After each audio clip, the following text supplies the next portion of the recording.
तर त्यात का मारलं, तर त्याचं कारण हे आहे की कुवेत, दुबई किंवा आसपासचे काही देश जे मुस्लिम असून सुद्धा अमेरिकेला त्यांचा बेस वापरायला देतात. तिथूनच अमेरिका त्यांचे जे फायटर प्लेन आहेत, त्यांचे जे मिसाईल लॉन्चिंग पॅड आहेत, ते तिथूनच ऑपरेट करतात आणि त्याचा उपयोग इराणवर हल्ला करण्यासाठी करतात. मग इराणनं सरळ सांगितले, तुम्ही त्यांना तुमचे लॉन्च पॅड, तुमचा हवाई अड्डा वगैरे असं काही देऊ नका. जर तुम्ही दिलं तर आम्ही तुमच्यावर अटॅक, सरळ आम्ही तुमच्यावर अटॅक करणार, कारण तुमच्या इथून ऑपरेट होते सगळं ते. मग त्यांना सगळ्यात पहिल्यांदा सर्वांनी हलक्यात घेतलं, दुबईची रिपारी खटाखट फोडून टाकली, सुट्टी नॉट. आणि त्यानंतरनं काय झालं की कुवेत पण लय जास्त म्हणजे असं अमेरिका मला वाचवेल वगैरे. कुवेतला एका दणक्यात सांगून टाकलं की भाई, ये ईरान है, नया ईरान, ये शाहीन ड्रोन खतरनाक है भाई. आणि ह्या शाहीन ड्रोननं 15 ते 18 लाख रुपयात बनणाऱ्या शाहीन ड्रोननं अमेरिकेच्या टॉम हॉक मिसाईलला सुद्धा मागं पडलं खरं तर. आणि समजा 15 ते 18 लाख रुपयाचा ड्रोन आहे समजा, तो ड्रोन काउंटर करायसाठी अमेरिकेला 5 कोटीची, 8 कोटीची, 16 कोटीची मिसाईल वापरावी लागते. म्हणजे किती मोठं नुकसान आहे.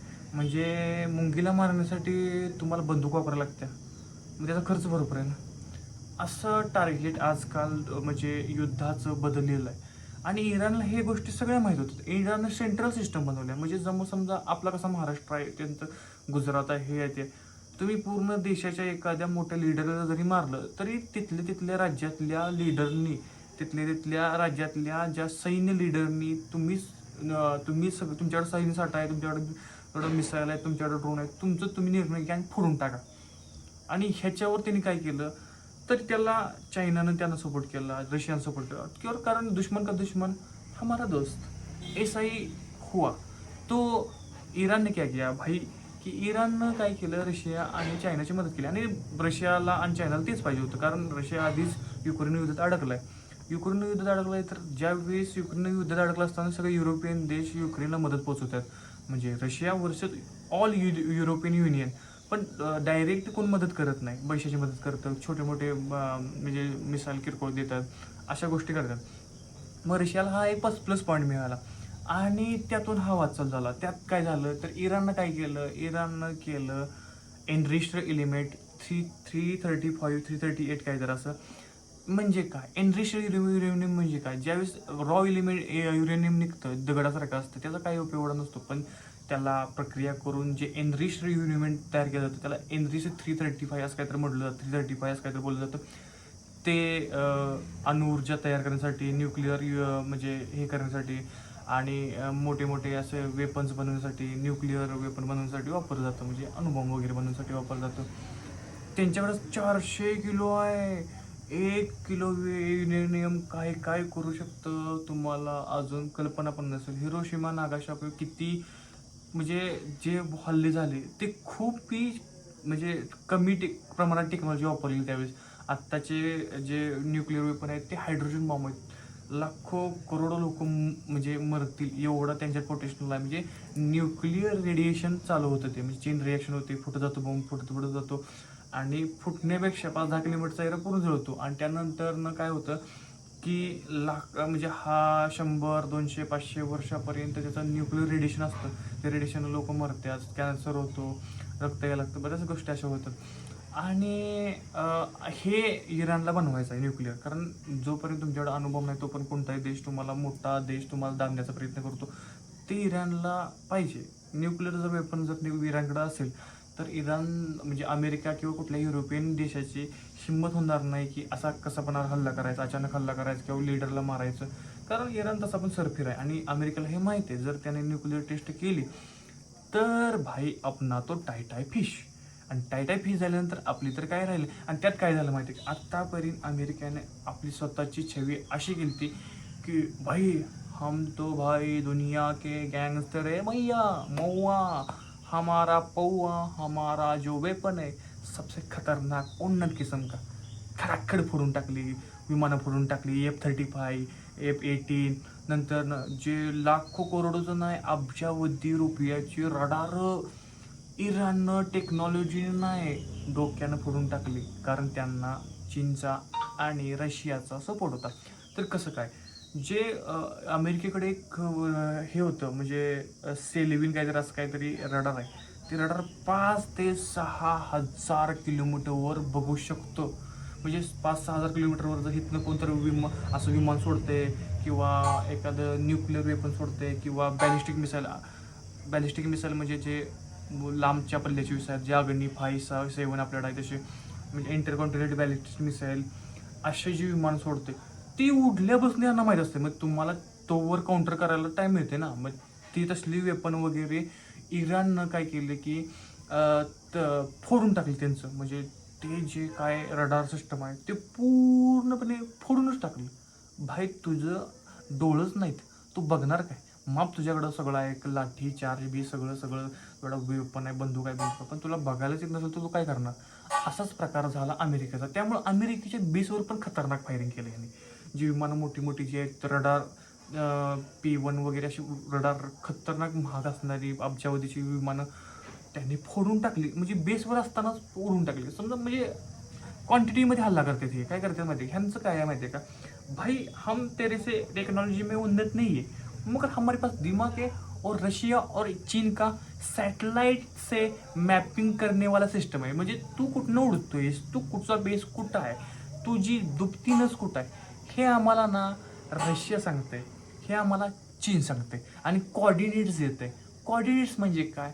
समजा तुमचा बेस कुठं आहे, कुठनं विमान उडलं, B1 जे बॉम्बर ते कुठनं उडलं, ह्याचे कॉर्डिनेट्स म्हणजे जिथनं कुठनं उडलं त्याचा पाथ आहे, त्या पाथला कॉर्डिनेट म्हणलं जातं. ते कॉर्डिनेट बरोबर रशिया आणि चीन बरोबर त्या इराणला देते आणि इराण काय करते बरोबर लावते. हां चला इथं जायचं इथं जायचं आहे चला, त्या बरोबर त्या ड्रोनला कामिकाझे ड्रोन म्हणजे शाहीद ड्रोन लावते. त्याला मोटरसायकलची 4 इंजिन आहेत. म्हणजे बघा किती एकदम साधी टेक्नॉलॉजी वापरून पण खतरनाक इफेक्टिव्ह टेक्नॉलॉजी वापरून त्यांनी बरोबर तिथं जातं. पण तिची रेंज पण जबरदस्त 1,000 किलोमीटरची रेंज आहे त्या शाहीद ड्रोनची. जाते विंग विंग विंग विंग उडते आणि जाते फोडते डायरेक्ट. तुमच्याकडे जरी मिसाईल असल्या तरी एका वेळी जर 50 जर बाबा आली तुमच्याकडे ड्रोन आली तर तुम्ही जास्तीत जास्त 15-20 पाडचीला. त्याच्या पुढची जर पडणारच आहे ना किती पण उन्नत सिस्टम असेल तर म्हणजे रडार पण फोडतात. मग तुमची एवढ्या वर्षाची केलेली मेहनत रडार बिडार मग तुम्ही काय म्हणता की आमच्याकडं खतरनाक सिस्टम आहे रडार वगैरे हे आहेत किंवा आमच्याकडं ड्रोनला सांभाळण्यासाठी आमच्याकडं खतरनाक सिस्टम आहे, हे सिस्टम आहे, ते सिस्टम आहे, अरे थाडला फोडून टाकलं जगातलं खतरनाक सिस्टम त्याला बी फोडून टाकलं तुमच्या. म्हणजे तुम्ही आतापर्यंत नुसता डंका मारूचा की आमचे सिस्टम खतरनाक आहेत, आमचे सिस्टम लय जबरदस्त आहेत, हे आहेत आणि ती आहेत. अरे घंटा. आणि इराणनं तो त्यांचा इगो फोडला. आणि सगळ्यात काय माहिती का जगात इगो महत्त्वाचा आहे. अमेरिका आत्तापर्यंत महासत्ता होती, त्यांच्याकडं मोठी मोठी क्षेपणास्त्र म्हणजे मिसाईल वगैरे असा एकदम टेक्नॉलॉजी ड्रिव्हन देश.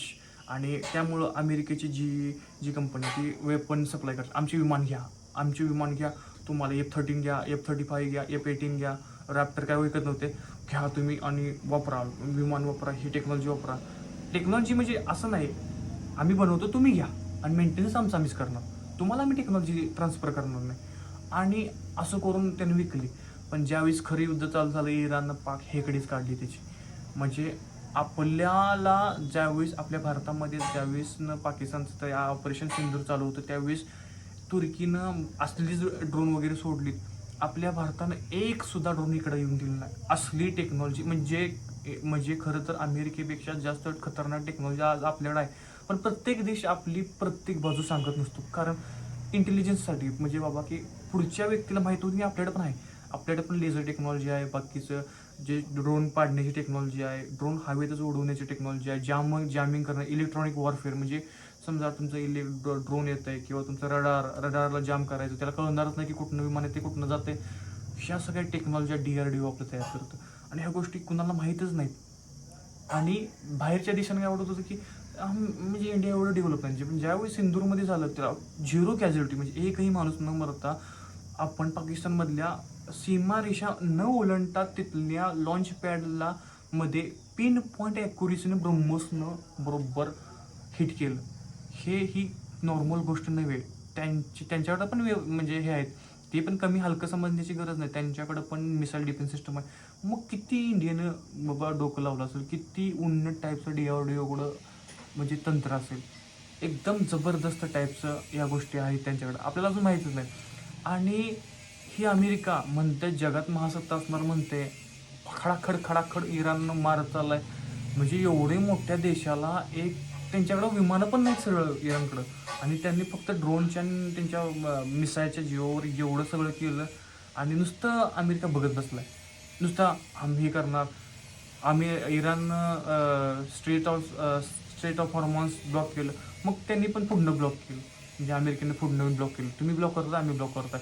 मग ह्यात मधले दिवशी अडकले चीनला अडवण्याचा प्रयत्न केला. चीन म्हटला देत नाही, चल तू अडवतेच नाही मला, तुला मिनरल्स देत नाही. मिनरल्स म्हणजे काय, म्हणजे रेअर अर्थ मिनरल्स म्हणजे काय, की जे की अमेरिकेच्या मिसाईलमध्ये किंवा विमानामध्ये किंवा असं रोजमर्रा की चीजों में यूज़ किया जाता है, सिलिकॉन चिप्स वगैरे ह्याला बनवण्यासाठी लागणार रेअर अर्थ मटेरियल हे देत नाही.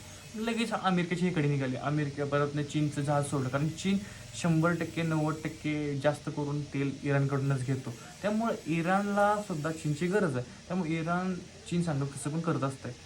आणि ह्यामुळं काय झालं की इगो हर्ट झाला अमेरिकेचा. कारण एक तर मग आता पडलो, तयारी करून नाही पडलो, आणि आता पडलो आहे तर नाचिके व्हायला सगळ्या म्हणजे सगळ्या देशांमध्ये. कारण आपल्याला तर बाबा डिफेन्स मार्केट गाजवायचं आहे. आत्तापर्यंत आपण त्याच्या जीवावर सगळ्यांना क्षेपणास्त्र, विमानं टेक्नॉलॉजी विकत आलो, आणि आता तर आपलं सगळंच म्हणजे पाक टाय फीज झालं.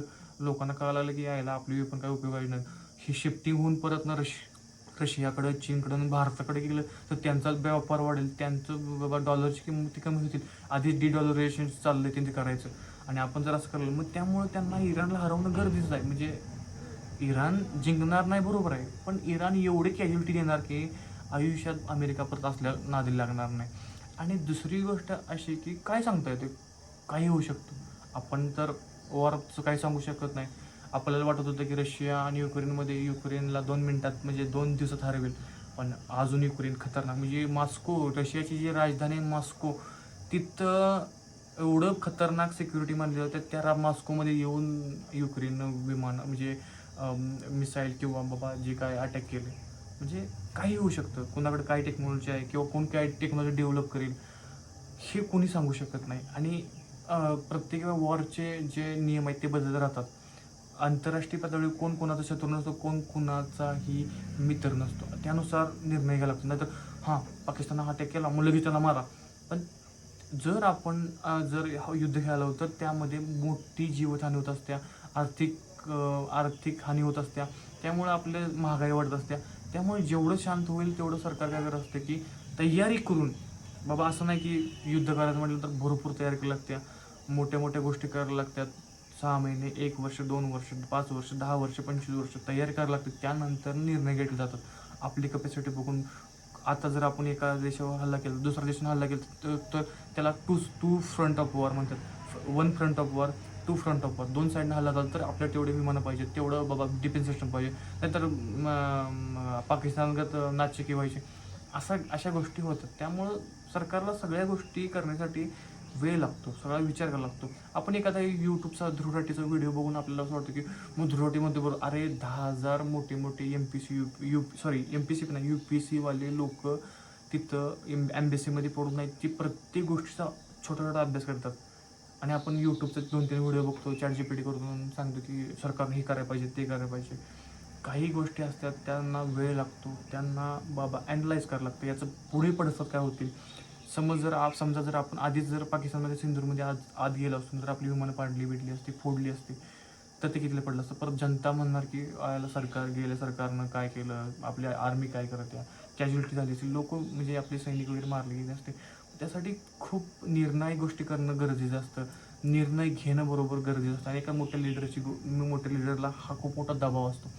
तर या गोष्टी असतात, आणि या गोष्टी आपण पण समजलं पाहिजे. तर हा व्हिडिओ कसा वाटला तुम्हाला कमेंट बॉक्समध्ये कमेंट जरूर करा. आणि काय तुम्हाला ज्या गोष्टीवर तुम्हाला नॉलेज पाहिजे ते गोष्टी पण तुम्ही कमेंटमध्ये कमेंट करू शकता, आणि कमेंट करा. Stay tune. SK.